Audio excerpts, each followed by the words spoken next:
Oh, you know what? I forgot this.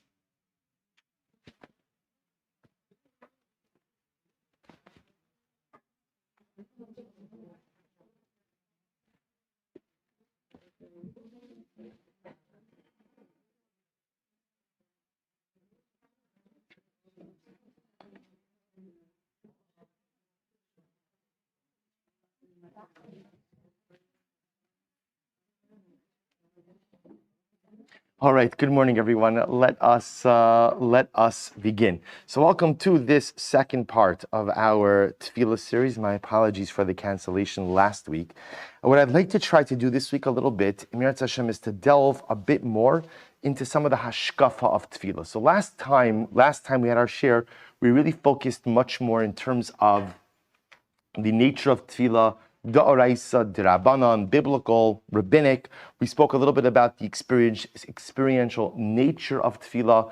What I'd like to try to focus on a little bit today is what is it exactly that we try to accomplish through Tefillah? What is it that we're trying to do? What is it that we're trying to accomplish? What's the goal? See, often the reflexive answer is, what's the goal of Tefillah? Well, if you look at Tefillah, most Tefillah seems to be petitional in nature. So we're trying to get things. We're trying to get things. We're dependent on HaKadosh Baruch Hu. There are certain things that I need. So Tefillah is the mechanism through which I obtain that which I need from HaKadosh Baruch Hu. The challenge with that, of course, is the Ribono Shel Olam knows what I need even more than I know what I need. And often, again, things that I think I need, I don't really need. Things that I don't even realize that I need, I truly need. So it's strange to say that the entire essence of Tefillah is in order to be able to obtain something from HaKadosh Baruch Hu. So I want to start actually by sharing with you three different approaches as to what it is that we try to accomplish through the mechanism of prayer. If you take a look at number one, this is from an incredible sefer, or seres farm, called Nesiv Bina.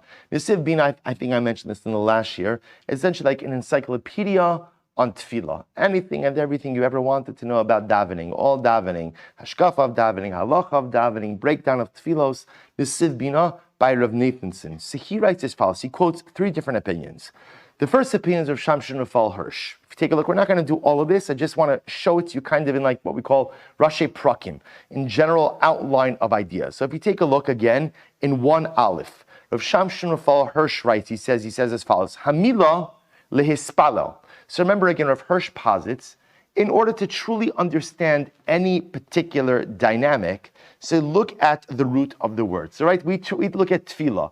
Now we often translate the word tefillah as prayer. But the truth is, says Rav Hirsch, let's look at the shoresh. The shoresh of the word tefillah is palal, pei lamid lamid. What's the meaning of the word palal, pei lamid lamid? So Rav Hirsch says something beautiful. He says, Hamila lehispalel, asher mimeno gzura tefillah, hora'asa lishbot. The word tefillah, says Rav Hirsch, palal, means to judge. Lishbot. So what does this mean? So now a little bit of dikduk, right? A little bit of Hebrew grammar over here. So if palal, pei lamid lamid, means to go ahead and judge, lihit palel, right, is the hit pa'el form, the reflexive form of the word palal, which means to engage in the process of judgment. To engage in the process of judgment. So lihit palel means to engage in the process, but again, because it's reflexive, it doesn't mean to engage in the process of judgment of others, right? Everybody likes doing that. Rather, it means, again, to engage in the process of judgment of one's self. Lihit palel, to engage in the process of judging myself. Ladun es atzmi, to judge myself. Lishof lemishpat emes al atzmi, to arrive at the truth of who and what I am. Perusha, 1 Aleph, third line in. Efo, pirashti mechaye hamasa, ve'tira likras mishpat emes al atzmi, al ha'ani shali. This is so profound. Rav Hirsch says, the entire dynamic of prayer is to engage in the process of self-evaluation, of self-judgment. That's the idea. which probably, if you think about it, is so fascinating, because how many parts of prayer seem to be really linked to the process of self-evaluation or self-judgment? None of it, right? In other words, if you think about this, it's pretty amazing. Like think about again, whatever person davens in the morning, but think about the things that you say. Most of the things that we say are much more focused on thanking HaKadosh Baruch Hu and personal petition. So we'll come to how we kind of bring everything together in just a little bit. But if Hirsch says, if you want to understand what the true dynamic of tefillah is, lehit palel, tefillah offers me the opportunity to engage in the process of self-judgment. Where am I holding in life? Where am I holding in life? Which, by the way, is something so fascinating, because it also gives you a brand new understanding of kavana. Right? We often, when we think about kavana, so right, what's the definition of kavana? What does it mean to have kavana? Concentration. Concentration on what? So again, on a basic level, it's Perish Hamilos. What am I understanding? What I'm saying, right? Understanding who I'm davening to. And here's what's fascinating is that often we assume that the antithesis of kavana is allowing your mind to wander. In other words, I shouldn't be thinking about anything other than the words that I'm saying. And Rav Hirsch says it's probably not true. Probably the essence of tefillah is actually allowing your mind to wander. It's just allowing it to wander to the right things. So if I'm thinking about, all the things I have to do today, I'm thinking about my meetings, I'm thinking about my errands, I'm thinking about, that's probably not the right focus of davening. But says Rav Hirsch, the entire essence of davening is to allow my mind to wander onto what? Onto me. Tefillah offers us the opportunity to engage in the process of self-evaluation. How am I doing in life? How am I doing in life? How am I managing my relationships? Right? How am I a successful person? Right? Think about this for just a moment. Am I successful in life? Well, in order to answer that question, what do you have to do? What do you have to do? If you want to, right? Don't we all think about it? Isn't this the $1 million question? Am I leading a successful life? So how do you answer that? Step one. Right? So step one is, before you even evaluate, how do you define success? What does success look like in our lives? It's such a fundamental question. I understand, people have an easier time. In my career, I know what success looks like, right? Success looks like making a certain amount of money. Success looks like having a certain title. But in life, what does success look like in life? And you'd be surprised how many of us never actually answer that question. Well, if I don't answer for myself what success looks like in life, then what am I working towards? Then how am I measuring my own growth? What does a successful life look like for me? So says Rav Hirsch, Tefillah offers me the opportunity to identify what is a successful life. As a Jew, what is a success, as a human being, what is a successful life for me? And then Tefillah offers me the opportunity to judge myself and to say, am I being successful? Am I meeting those metrics? Am I accomplishing? Am I growing? Am I doing? That's Rav Hirsch. He goes on, you'll look at the rest on your own, but this is the first model. Lihit palel, shoresh palal, pei lamed lamed, hit pael, reflexive form, to engage in the process of personalistic judgment. And by the way, when you think about this as tefillah becomes so much more of a rewarding experience, right? One of the most difficult things, especially like in chinuch, is tefillah. Right? It's almost it's so difficult in today's day and age. I think maybe girls have a bit of an easier time with it than boys, but it feels like, in general, one of the hardest things is to teach kids davening. I don't mean how to say the words. I mean how to connect with the experience. I'm not going to take a show of hands, but I would venture to say most of us never learned that the whole concept of tefillah is about thinking about your life and engaging in a process of self-evaluation. We probably didn't learn this when we were young. And the truth is, imagine if you would learn this when you're young, because who doesn't want this? Who doesn't want an opportunity just to take a couple of minutes out of the day to think about their life? And maybe as a kid, thinking about your life looks one way, and as an adult, it means something different. But what a profound experience that 3 times a day, Chazal said to us, just think about your life. Just think about how you're doing, where you're going, what you're doing. How do you define success? Are you a successful person? If I am a successful person, great. How to become more successful? If I'm not successful, how do I begin to taste success? That's the entire essence of tefillah. If you take a look at paragraph base, so this is from a Rav Yehuda Tzim Mecklenburg. Rav Mecklenburg was a contemporary of the Malbim. He lives in the late 1700s. His famous sefer is known as the Ksav V'Kabbalah, and he also wrote a perush called Iyun Tefillah. And he says something amazing. He says over here, look at paragraph Beis, Ben Dodo Shel Rav Hirsch, he's actually the nephew of Rav Hirsch, Asher Kasav Mevo, Shir Siduro in Perush Iyun Tefillah, V'gam hu mitaer es hashba'as hatfila ala mispalel kishvita bein shnei hayitzarim. Before I define that phrase, look at the next line. Ve'elu dvarav, ve'ata ish tefila. When I'm davening, he's speaking to us, to the davener. Ba'amdecha lifnei avicha shebashayin lispal al nafshecha. When you stand before HaKadosh Baruch Hu to daven, ata ta'aseh pelilim bein shnei hamerivim bechadrei levavecha tamid. So this is incredible. So the first thing Rav Mecklenburg identifies is life. Life is a constant struggle. Constant struggle. But what struggle is he referring to? He's referring to the internal struggle between the Yetzer HaTov and the Yetzer Hara. Many of us, maybe not everyone, I think many of us live with a constant struggle between good and evil. I have a desire to do many good things, but on the flip side, I'm pulled in so many negative and wrong directions. And this is the struggle day in and day out. You know, the Maharal says, the Torah gives formula. The Torah doesn't really discuss this struggle, which is part of really, if you think about it, like the tug of war between the good part of me and the negative part of me. It's a constant tug of war. So the Maharal says, why does the Torah never speak about this? Right? If it's such a staple of the human condition, why doesn't the Torah discuss it? So the Maharal says, maybe the Torah does discuss it. Where does it discuss it? By Rivka Imenu. By the tug of war. Well, for her it was the tug, right? The tug of her pregnancy. Vaisrotzitsu habanim bikirba. Right? Rivka Imenu, there's a war going on in her womb. What's the war? It's the war between Yaakov and Esav. And says the Maharal, isn't that the metaphor for life? Every single day, there is a battle between Yaakov and Esav that takes place inside of me.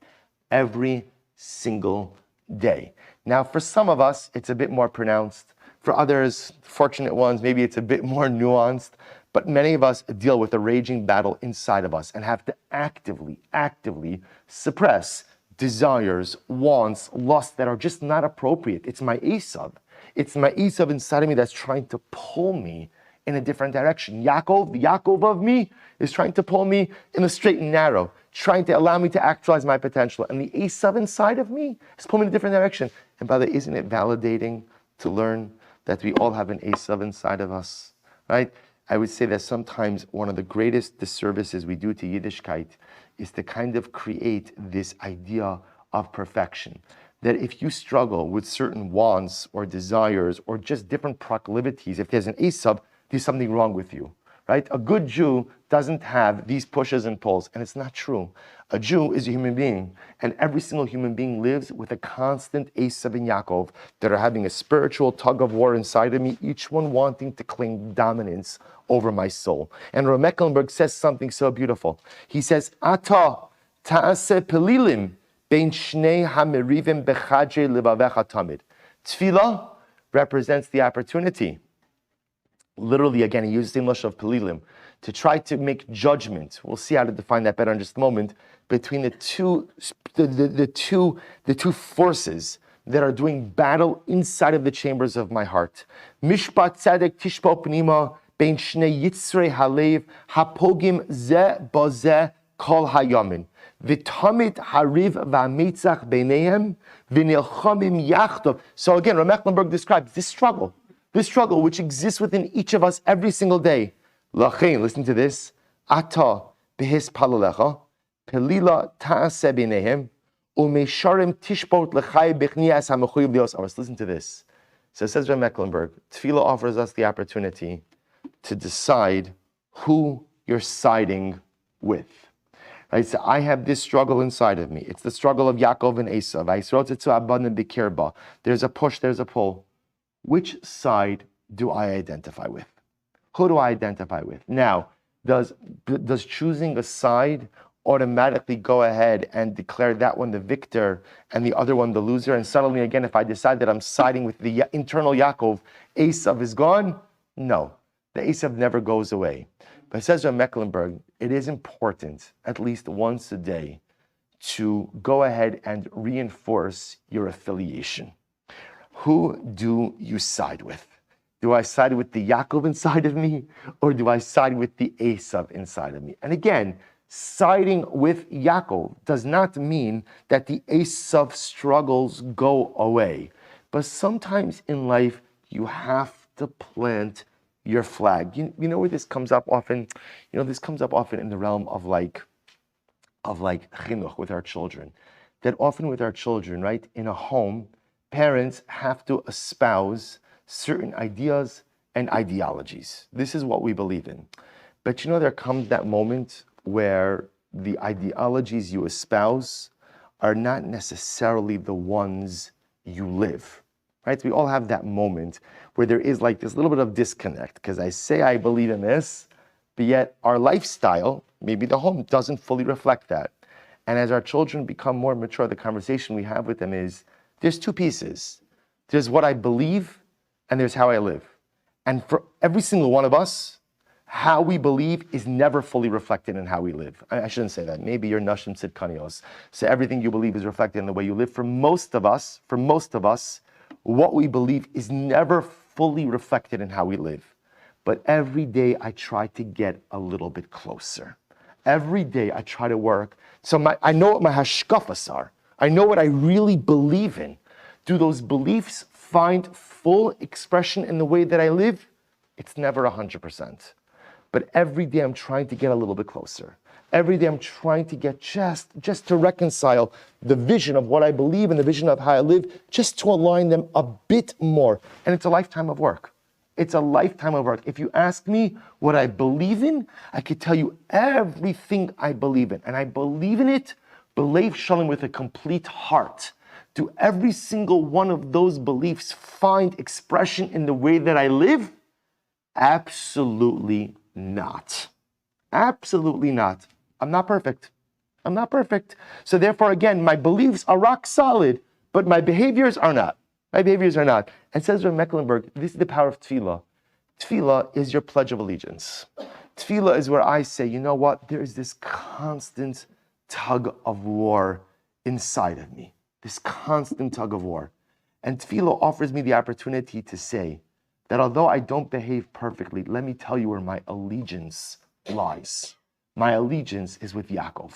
My allegiance is with HaKadosh Baruch Hu. My allegiance is with Torah. My allegiance is with the good of life, even if at the end of the day that doesn't always find expression in the way that I live. Because pledging your allegiance to your system of values, to your code of ethics, to your behavior, to your hashkafas, is so incredibly important. Because think about this in just a moment. You know, I think that for many of us, we struggle with many things, but there's usually like those 1, 2, or 3 things that are the acute struggle, right? The things that maybe I've been struggling with for decades. So also they don't go away. They're just always there. And you ever have that moment in life where you're facing this struggle and you just get tired, right? There's just like spiritual fatigue. Like, I'm tired of always fighting the same battles. I'm tired of always coming up against the same challenge. And maybe I'm successful, but inevitably at some point in time I fail. And there are times in life where I feel ready to give up. Rav Mecklenburg posits that's the power of Tefillah. Tefillah is my opportunity to plant my flag, to gain some chizuk, and to tell myself that although behaviorally I'm really not perfect and there's a lot to do, but I just want to tell you where I plant my flag and who I align myself with. And aligning myself with Yaakov, aligning myself with Kedusha, aligning myself with HaKadosh Baruch Hu, with Torah, gives me the chizuk, gives me the strength to then work on my behaviors. So it's similar to Rav Hirsch. It's also a personalistic process of judgment, but it's also an opportunity to choose a side. This is a little bit countercultural, because in our greater society, we often have to adopt the position that everyone is right. Everyone is right, just like everyone's a winner. I often feel this way. The worst disservice we do to kids is that everybody gets a trophy after every single game. It's ridiculous. It's ridiculous. Everybody gets a trophy. No, there are people who win and there are people who lose. That's the way life works. That's why, unfortunately, we're not really raising resilient children, because we condition them to think that everyone always has to be a winner. It's not true. It's not true. No one's always a winner. And so much growth in life comes from knowing how to be a loser. That didn't sound right, but you understand what I mean, right? In other words, knowing not how to be, but knowing how to lose. Knowing how to lose and then pick yourself back up right afterwards. Right afterwards. Rav Mecklenburg says, there are a lot of times in life that I lose. I lose a lot of daily battles. I lose a lot of internal battles. But Tefillah offers me the opportunity to say which team I side with. I'm on Team HaKadosh Baruch Hu. I'm on Team Yetzer HaTov. I'm on Team Yaakov. Do I play well for the team every single day? Nope, I do not. There are some days that I'm great, and there are some days that I strike out every single time. But let me just tell you whose team I am on. That's from Mecklenburg. Letter Gimel, still a number one, Rav Kook. Rav Kook Adab says, as one would imagine, a very esoteric approach to Tefillah, which is quite beautiful. He says, paragraph Gimel, Aleinu lehisamik velikro mispar pamim mashiyoda Rav Kook lesaper veliglos lama mishpar Tefillah kitruma la'aliosenu hapenimis. It's such a beautiful phrase. Kitruma la'aliosenu hapenimis. Rav Kook says, well, let's read it. He says, Eila dvarav hatefillah hi milamata lemala.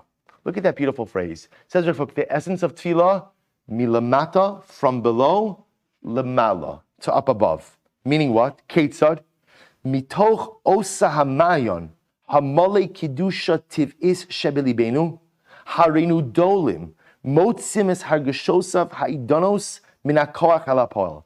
To tell you this outside, Rav Kook says so beautifully. Recording stop. Recording in progress. Okay, good. Rav Kook says so beautifully. Rav Kook explains that what's the essence of tefillah? Tefillah is discovering your inner kohos. Milamata limala. It's reaching down inside of myself, discovering the abilities I have, and then using tefillah as the springboard. Tefillah is the discovery of the abilities, and now I could go ahead and do something with those abilities in life. Milamata limala. Now, of course, you can understand milamata limala means I daven from down here and my tefillos ascend on high.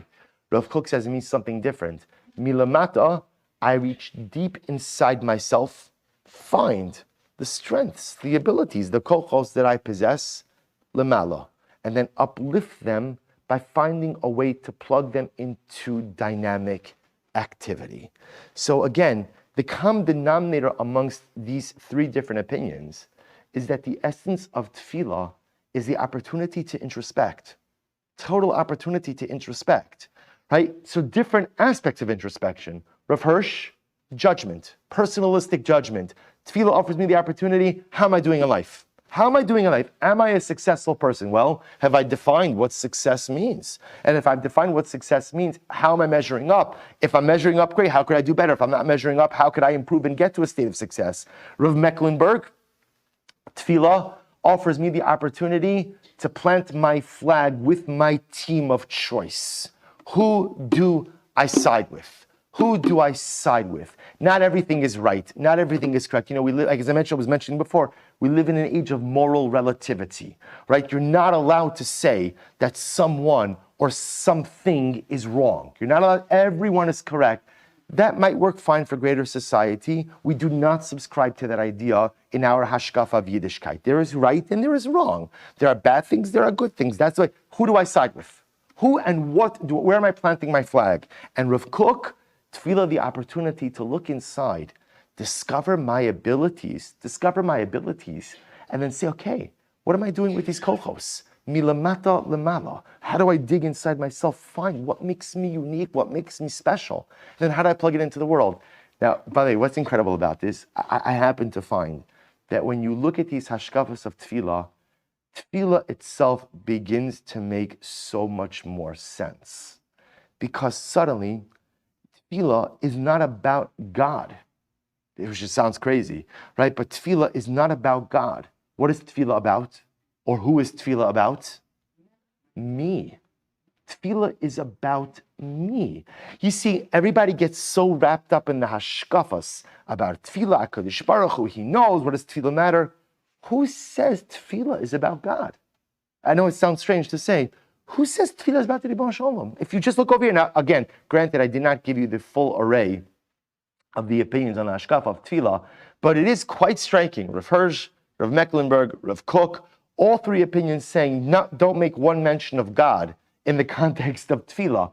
They all understand that the power of prayer is that it offers me the opportunity to step out of myself, or maybe to step into myself, to step out of life and to really engage with myself in a real substantive fashion.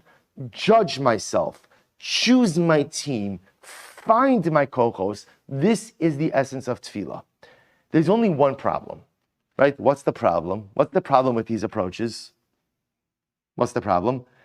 They don't really seem to be a correct explanation of the primary examples of prayer that we have, right? When we look in the world of tefillah, there are two primary tefillos. Now, there are many examples of tefillah, and we learn kind of a little bit from different things, but there are two primary tefillos that ultimately serve as like the paradigm for the prayer experience. Number one is in number two. Example number one is in source number 2, Moshe Rabbeinu. Remember Parshas V'eschana, Moshe Rabbeinu says, I supplicated to Hashem at this time, saying, Hashem Elokim, atah achilos salaros esavduchaz gad v'cha v'esyadcha chazaka, asher miyav Hashem v'aretz asher yaseh, ki ma'asecha v'chi gvurosecha. Moshe Rabbeinu says, Baruch Hu, I've only begun to see your greatness. I've only begun to see your awesomeness. Ebrana ve'eres ha'aretz hatova she'be'ever ha'yarden ha'har hatova zeh v'halavanon. Let me go into Eretz Yisrael. Right? This is Moshe Rabbeinu's famous last supplicative plea to enter into Eretz Yisrael. And in number three, the Gemara Maseches Brachos says, and again, this is halacha now. The halacha says we learn so much from Moshe Rabbeinu. Darash Rabbi Smaloi, li'olam yisader adam shvacho shel HaKadosh Baruch Hu v'achar kach yispalel. A person should not immediately launch into requests. When you daven, don't just start asking stuff from God immediately. Rather, what should you do? First, you should praise Hashem, and only then should you ask HaKadosh Baruch Hu for something. Where do we know this model from? Minolon, Mimoshe. Dechsev, va'is Hashem ba'is sahi, uksiv, Hashem Elokim atachilosa. So something interesting. If you look at number 2, you'll notice Moshe Rabbeinu has a very strategic model for how he prays. How does he pray? Right? First, he praises Hashem. Right? I've only begun to see your greatness. Praise Hashem. Then he asks HaKadosh Baruch Hu for what he wants. Then he asks to go into the land. So the Gemara says, by the way, this is the paradigm for prayer. And by the way, where do we see this paradigm? Where do we see it? Shmona Esrei. Right? This is the entire structure of Shmona Esrei. The first 3 brachos of Shmona Esrei are praise, are shevach, they're praise. Right? Then we launch into supplications, and then we end off again with gratitude, with thanksgiving, hodah.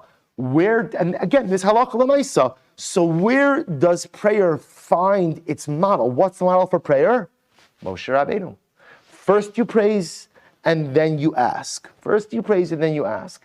The second primary source for tefillah, which is what we're going to spend the entirety of next year on as well, is Hana.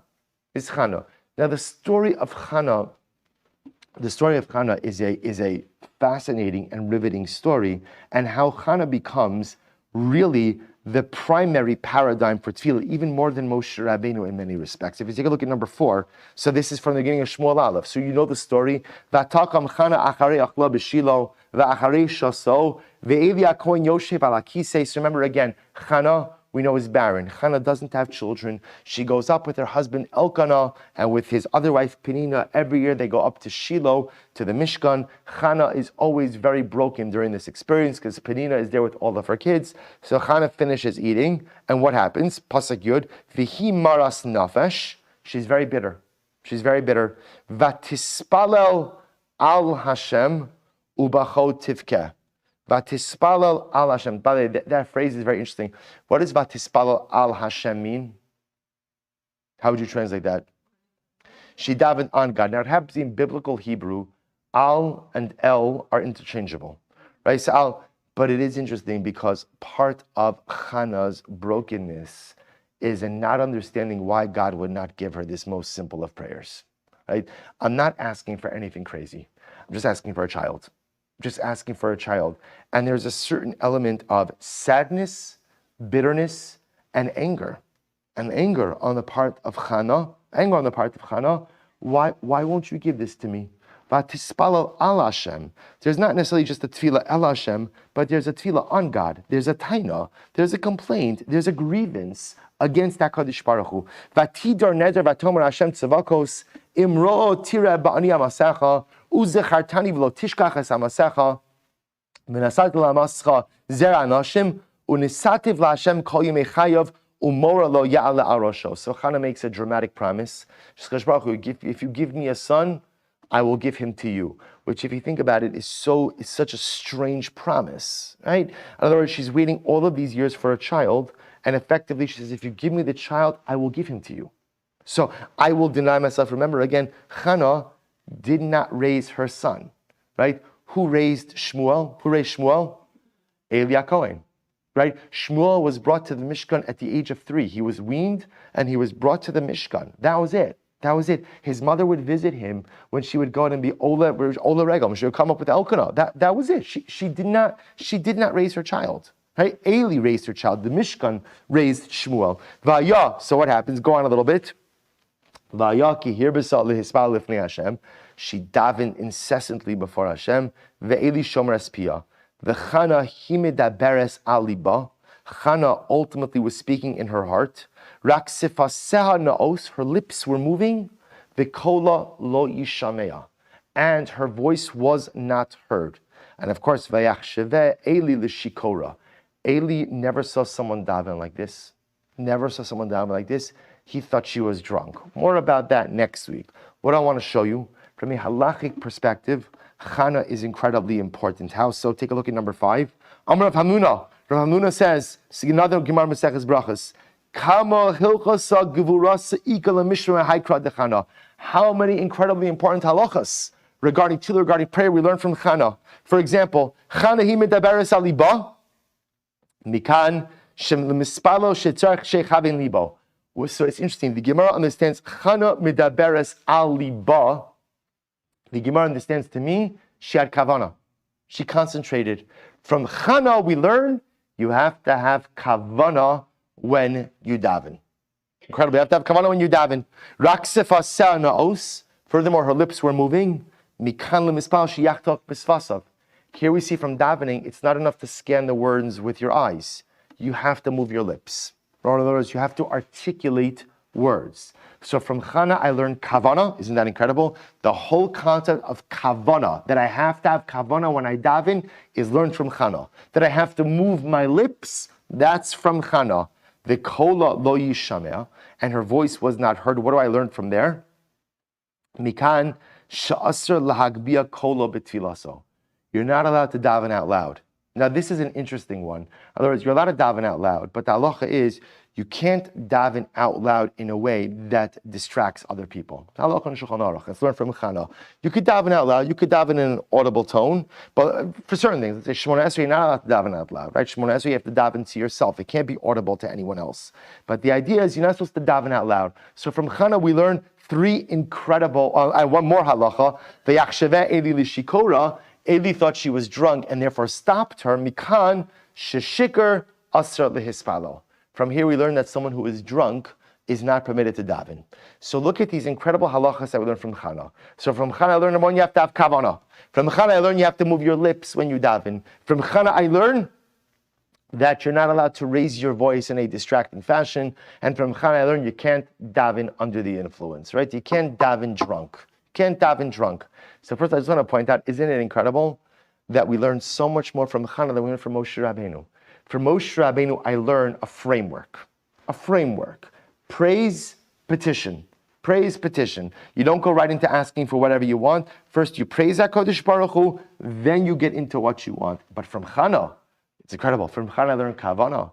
From Hana I learn moving my lips. From Hana I learn not raising my voice. From Hana I learn all of the basics of Tefillah. Now why am I bringing this up to you? Because here's what I found intriguing, which is I started out this year with 3 different models of prayer. Right, so we have Rav Hirsch, self-judgment. Rav Mecklenburg, choosing my team. Rav Kook, digging inside of myself. What's the common denominator amongst these 3 approaches? They have nothing to do with what? Nothing to do with Hashem, but more specifically, nothing to do with asking God for anything. Right? Again, even if you want to say, well, all of this has to do with Hashem, because at the end of the day, I judge myself based on what HaKadosh Baruch Hu's expectations are of me. Right? And ultimately, I'm choosing the team HaKadosh Baruch Hu, Mecklenburg, and I'm looking inside to see what kochos HaKadosh Baruch Hu gave me, how I could use them. So they have to do with God, but the three philosophies of prayer as espoused in source number 1 have nothing to do with asking stuff from God. Yet, the paradigmatic examples of prayer, Moshe and Hana, are both what? Petitional prayer. They're both asking stuff, right? Moshe Rabbeinu, let me go into Eretz Yisrael. Hana, give me a son. So how do you reconcile this? How do I reconcile? And by the way, I just want to point out, if you think about it, virtually every single instance of prayer that we have in the Torah, if you think about it, is all people davening for what? For things, right? In other words, we don't find anyone just davening for the sake of davening, right? The closest example we have is maybe Yitzchak, right? Yitzchak Avinu, right? The Torah says in Parshas Chayei Sarah, Vayetzi Yitzchak lasuach basada. Yitzchak went out into the field with no arav in the evening. And the Gemara Darshins, what do we see from there? What was he doing in the field? Sicha is also the same wording as Tefillah. He was davening what we call mincha, the afternoon prayer.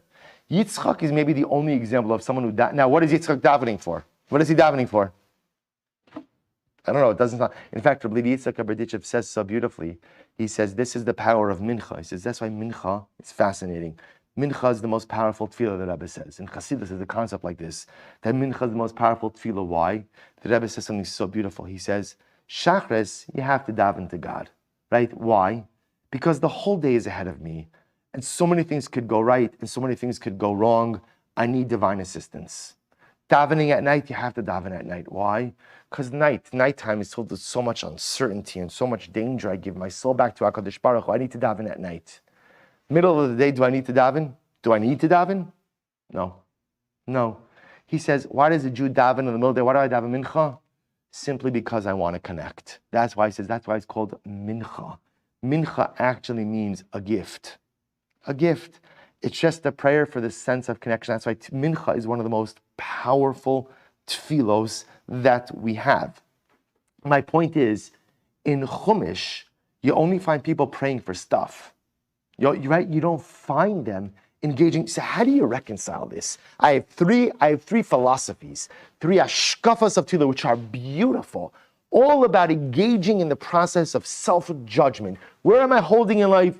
Who do I affiliate myself with? And what can I find when I dig deep inside myself? But again, how do I reconcile that with the paradigmatic examples of prayer being petitional prayer for people who need things? Moshe needs Eretz Yisrael. Hana needs a son. So how do you reconcile this? Perhaps the way to reconcile this is as follows.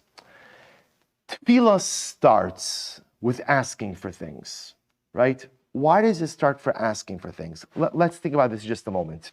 You see, if you go through Rav Hirsch, Rav Mecklenburg, and Rav Kook, right, in order to engage in the process of self-judgment, and in order to really decide whose team I want to be on, and in order to look inside myself to see what kohos, what do you need to do? What do you need to do? What's the first step in order to go ahead and engage in this process of tefillah? What do you need?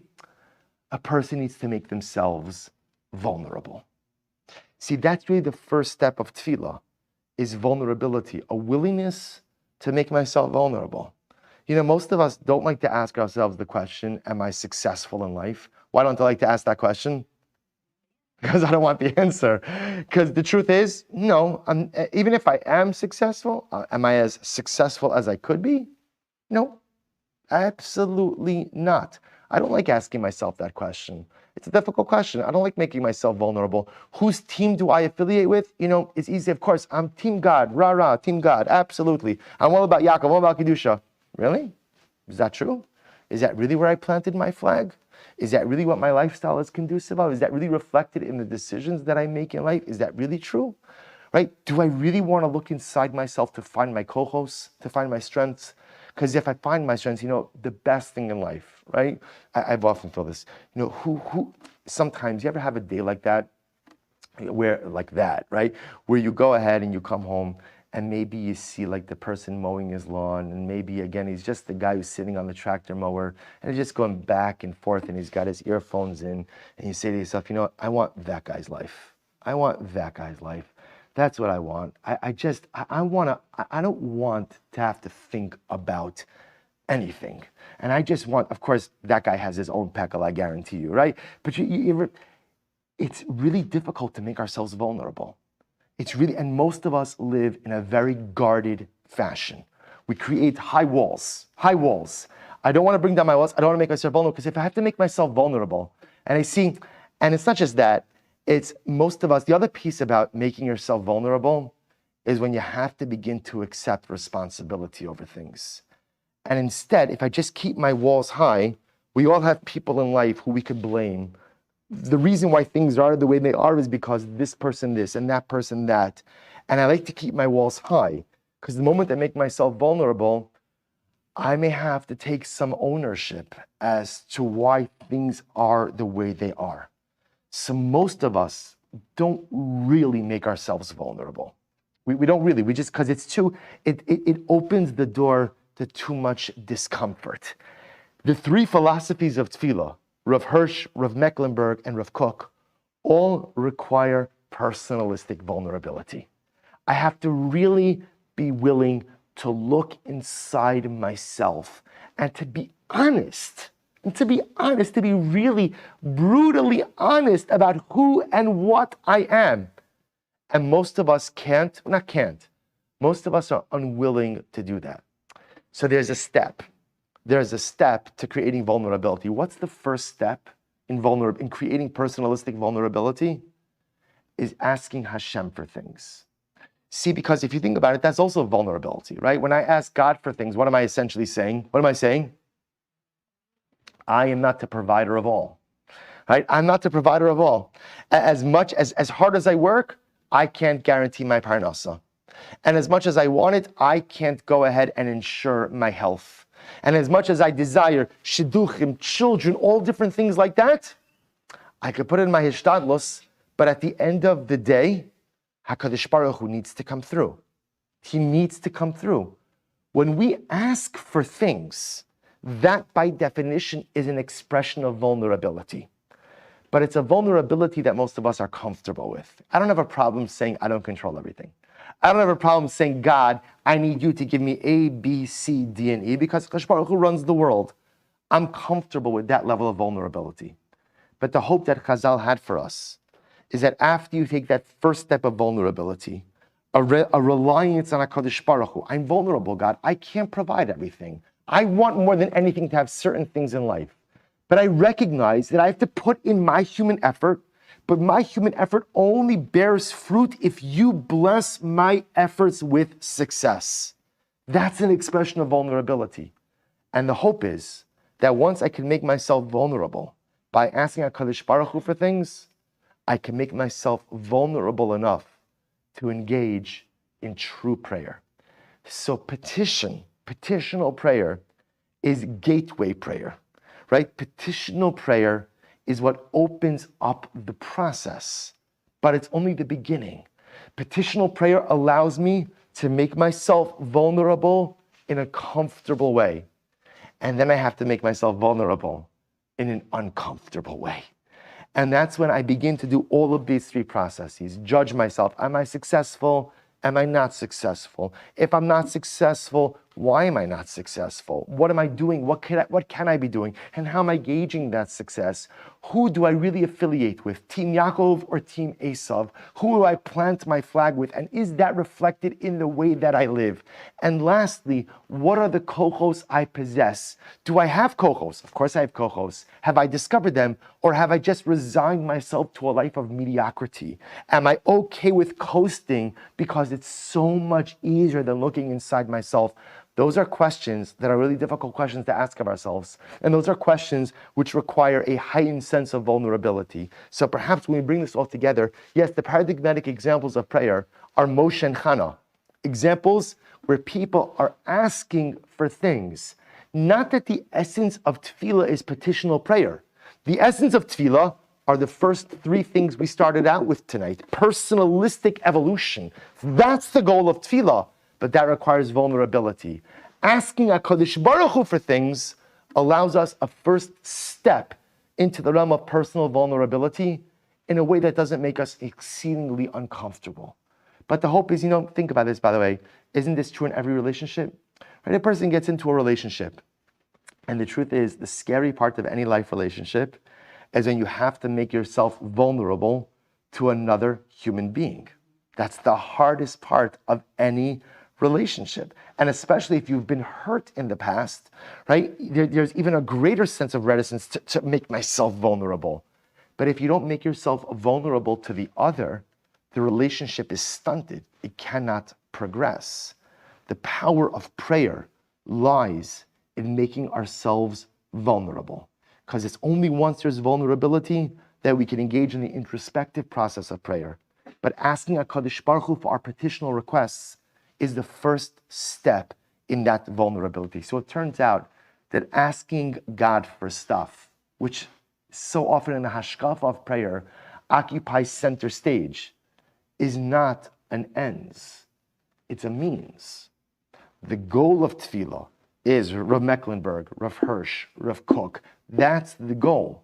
But in order to get there, petitional prayer allows me to wade into the waters of vulnerability, begin to get comfortable making myself vulnerable, and then hopefully, again, the vulnerability will grow to the point that I could truly introspect in the three ways that we outlined. And this, I think is such a... I always have to thank you all for allowing me to give this shir, because the truth is, I'm going to be honest, I think like many of us, I pay attention to davening, but not pay attention as to what I'm trying to accomplish through my davening. And I think when you begin to think about it like this, you begin to see that we have a great gift to think about ourselves and to think about our lives however many times a day you're davening, once a day, twice a day, 3 times a day. And by the way, you also begin to see this, that you could undergo this process even without the formal framework of prayer. This goes back to our last shir, that according to many opinions, one could fulfill, even if you hold that prayer is a biblical obligation, one could fulfill the biblical obligation of prayer through just thought, through contemplation, even without a siddur. A siddur is there as a mechanism. Everything that Chazal created with organized prayer is there as a stepping stone to ultimately get us to the process of prayer, which is introspective, which is self-evaluative, which allows us ultimately to truly understand ourselves. All right, so we'll stop over here for today. And Meretz Hashem, I think we have one more, right, in January? I think one more scheduled. Shir Meretz Hashem. Next year, we're going to focus a bit more on the halachos of Tefillah as they emerge from the story of Hana. We're going to focus much more on the Hana story, because the Hana story, and by the way, people often think the Hana story is only Hana's Tefillah before she got a child. It's not true. Remember, actually, Tefillah's Hana, right, is actually the Tefillah where after she received the child, right? So in other words, there's a power in prayer before you get what you want. There's a power in prayer after you get what you want. In Meretz Hashem, that'll be our focus in the next class. Yes? Prayer is supposed to be very personal, very, very personal. So for why is it then that it's better to daven with a minion than to daven? Okay, so because there are so many other things that happen in the concept of tefillah. For example, there's the concept that sometimes I need something from Hashem or I need something for myself, and I don't have the requisite merits to be able to carry the day. So the truth is that tefillah b'tzibur, congregational prayer, allows me to tap in to the collective merits. There's also a power of prayer in that it roots us in community. It roots us in community, meaning we don't, I eventually there are many wonderful things, I think many wonderful things that we discovered over the course of the pandemic. I think one of the sad realities that happened is that people kind of retreated into their own corners and have not really yet even emerged. There's a power of being part of a tzibur, where tefillah b'tzibur, the obligation to daven with a minyan, roots you as part of the collective. So it's like anything in Yiddishkeit, there's generally multiple things happening through any one mechanism. So when you daven, there's all of these things. There's also collective merit. There's also being part of community. That's why there's the emphasis of Tefillah B'tzibur. All right, wonderful. Thank you everyone for coming. We'll continue Mirat Hashem next month. Have a great day, Alison.